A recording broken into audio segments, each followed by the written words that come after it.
Hello, good morning. Melastoma പൂക്കളോടുള്ള ഇഷ്ടം കൊണ്ട് ഞാൻ മദർ പ്ലാന്റിൽ നിന്ന് ചെറിയ കമ്പ് പൊട്ടിച്ച് നട്ട് വളർത്തി നന്നായിട്ട് പൂക്കൾ ഉണ്ടാവുന്നുണ്ട്, മൊട്ടുണ്ടാവുന്നുണ്ട്. ഇപ്പൊ നോക്കുമ്പോൾ അതിൻ്റെ ഒരു ഇലച്ചെടി വളർന്നു വരുന്നു. രണ്ട് ആളെ എനിക്ക് ഇഷ്ടമാണ്, ഇലച്ചെടിയും ഇഷ്ടമാണ്, പൂച്ചെടിയും ഇഷ്ടമാണ്. ഇപ്പൊ രണ്ടാളെയും കൂടെ ഈ ചട്ടി നിർത്തിയാൽ രണ്ടാളെ വളർച്ച നിന്നു പോകും, മുരടിച്ചു പോകും. ഇപ്പൊ എന്താ ചെയ്യേണ്ടതെന്നുള്ള കൺഫ്യൂഷനില്ല. പൂച്ചെടിയെ മാറ്റണോ അല്ലെ ഇലച്ചെടിയെ മാറ്റണോ എന്ന് ഞാൻ ഏതായാലും ഒന്ന് മാറ്റാൻ പോവുകയാണ്.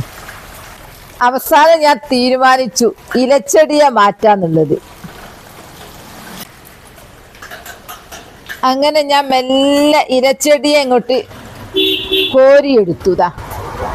ഞാനൊരു വേറെ പോട്ടിലേക്ക് നടട്ടെ.